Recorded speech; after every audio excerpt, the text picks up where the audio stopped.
A sa mnom u društvu je Merima Bašić. Mene jutro skrenulo da pričam sa kickbokserima. Nadam se da me neko neće prebiti ovako krhko. Merima, dobro jutro. Dobro jutro. Super, imam sad da me ti braniš, da me brani Edin, je li tako? Ako me slučajno neko napadne u njim kasnim satima. Znate kako ja često kažem? Mi radimo toliko fajta na treningu, na borbama. Da nemate volje da se tučete poslije. Tako da, znači, nama je tuča apsolutno nepotrebna u privatnom životu.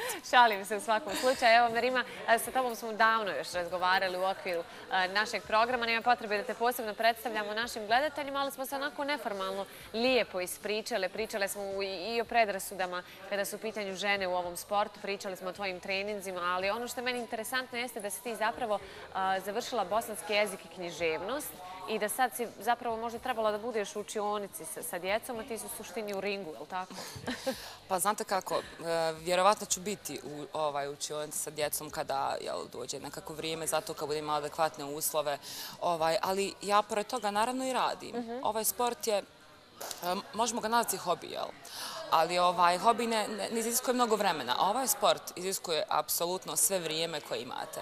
Tako da, ne znam, opet kažem, uspjela sam uskladiti nekako i taj hobi i posao, sve. I eto, ne znam, zadovoljna sam. Da, otkud ti kao žena u ovom sportu, malo prije sam te pitala, od mora ženskih sportova ti si izabrala da budeš kickbokserka? Ne znam, prije svega kada čujem tu klasifikaciju kickboksa kao muški sport, odmah negodujem, odmah mi se to ne dopada. Iz prostog razloga, zato što ne znam, uopće ne znam zašto je uopće prihvaćeno mišljenje da je kickboks muški sport. To je isto kao i sa ženskim fudbalom, zapravo uvijek je nekako to moraju da rade muškarci. A evo kada pominjemo fudbal, ja sam sigurna da recimo više povreda imate na fudbalu, na treningu fudbala, na treningu košarke. Ja nikada nisam imala neku veliku povredu, zato što kickboks se ne radi bez zaštite, znate. Vi kada radite treninge, kada radite kontakt, imate štitnike koji dolaze preko nogu do koljena, koji su jako čvrsti. Imate rukavice koje su od, ne znam, 10-12 unci koje zaštite ruku, zaštite na kraju krajeva i lice protivnika. Imate kacige, tako da ste potpuno zaštićeni i imate sve dobre preduslove da radite kontakt bez povrede. Da, i rekla se zapravo da to nije nasilan sport, imaju neka pravila i da... Tačno. Evo sad sam to pomenula kako ste na treningu zaštićeni. Što se tiče ringa, meni je zaista žao što mnogi ljudi poistovjećuju razne sportove. Jedno je MMA, drugo je boks, treće je kickboks. Dakle, kada govorimo o amaterskom kickboksu, pa i o profi kickboksu, koji također radim, tu nema velikih strašnih povreda, pazite, mislim, sada ne pričam, priča za malu djecu, naravno, dolazi do kontakta, dolazi do udaraca, ali vaše tijelo je već spremno na to. Kroz ove treninge vaši mišići su čvršći i jači, mogu oni su adaptirani za udarce, tako reći. Vaša kost također jače nego kod prosječnog čovjeka. Meni dođu, recimo, pošto vodim treninge aero kickboksa za žene, mnogi djevojke, recimo, imaju problem kad udaraju vreću. Kažu, bole me noge, ne znam, bole me kosti, slično.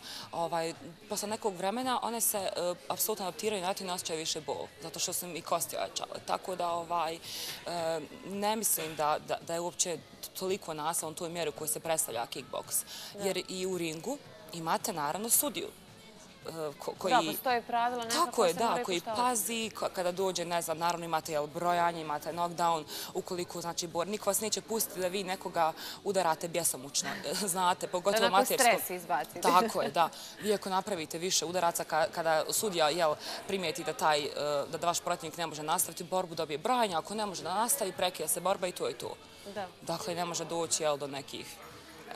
Rekla si malo prije jednu interesantnu stvar. Nisam nikad nikoga udarila, ali ako ga ikad udarim, bit će to u saobraćaju. Zašto? Ja obično pokušam da budem što iskrenija, prosto sam takva. I nemam potrebu, kao što rekoh, dovoljno na treningu imam kontakta fizičkog, izbacujem stres, negativnost. Ja mislim, stvarno nije kliše da sport ste miroljubive. Ja jesam po prirodi impulsivna, ali nekako u privatnom životu prosto nemam energije i vremena da se trošim na neke stvari. da dolazim u sukob, ali saobraćaj je strašan, naročito kada ste vi žena. Mislim, prosto vjerojatno naše društvo je takvo da uvijek kad vidiš ženu za volanom, iako sam ja odličan vozač, moje motoričke sposobnosti su i refleksi, naravno, kroz kickboks, a inače su dobri. Ali, eto tako, muškarci imaju, čini mi se, predrasude kako o ženama u kickboks, tako i o ženama za volanom. Tako da, ako čuje da je nešto bilo, znajte da je to. Znajte da je to Marima uradila. Molim vas, čuvajte se. Kako reagiraju onako u tvojoj sredini, evo, kad upoznaš nekog novog pa kažeš bavim se kickboksom? Kako reaguju?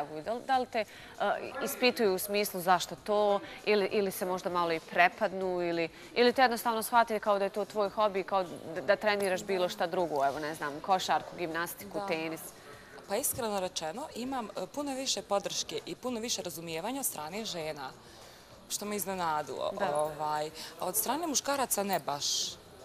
Recimo, muškarci koji su u ovom sportu, njima je to sasvim prihvatljivo, oni to razumiju jer i oni su u toj nekoj priči. I postoji u svijetu žene koje se tim bave sad? Naravno. Znate, ja prosto sam presretna kada idemo na međunarodna i svjetska takmičenja zato što tu imate, ne znam, predivne primjere žena koje su uspješne, evo, imam dosta i prijateljica u tom svijetu kickboksa van Bosne i Hercegovine. To su posve normalni ljudi koji se bave određenim poslovima i dalje treniraju svoj sport koji je jako cijenjen.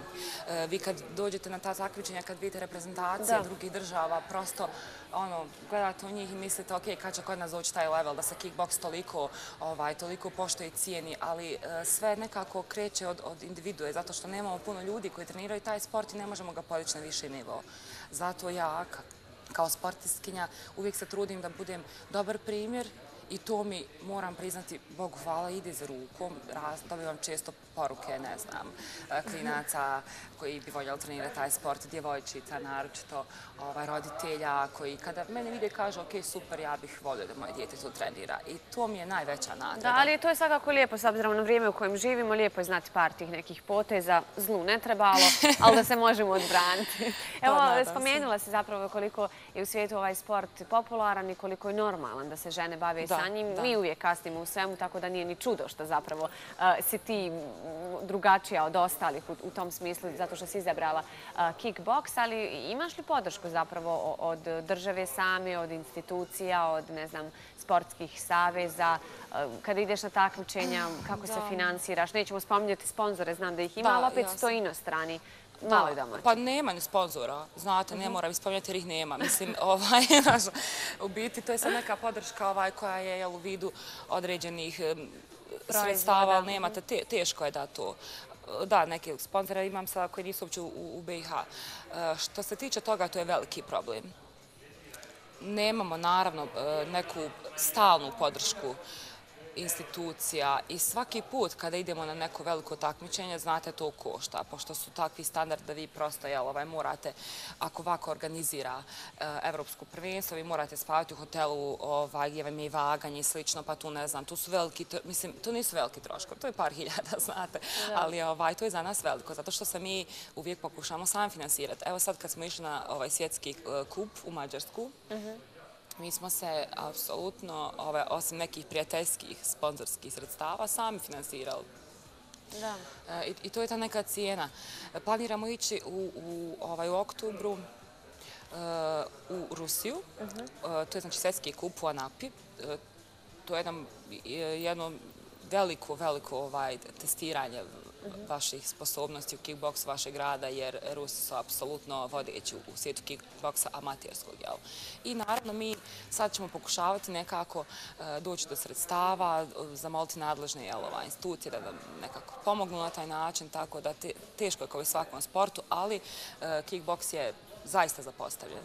Nepravedno i na marginije i nemamo pravi odgovor po pitanju financija. Evo, spomenula si taj odlazak u oktobru, dakle, spremaš se za to tokom ljeta, pretpostavljam, 3 puta dnevno treniraš, ne treba ti neki dodatni trening, je li tako? Pa, nekada i više, da, to je u prosjeku. Kada trebate izaći na neko takmičenje ili borbu, to je sigurno 2 do 3 puta dnevno. S tim što ja i vodim treninge za žena, aerokickboksing, tako da svaku noć imam trening. I onda preko dana. Da. Marima, hvala ti puno što si bila jutros gošća Uzbuđenja, što si nam došla. Vidjela sam da si stigla sa nekom torbom velikom, znači ideš na trening odmah, jel? Idemo dalje, da. Dobro. Hvala ti puno još Hvala vama jednom. puno. Svakako da se čujemo, vidimo i da ćemo ti dalje podržavati. Javi nam šta se dešava i vidjet ćemo se sigurno prije oktobra. Svakako. Hvala vam puno na prostoru.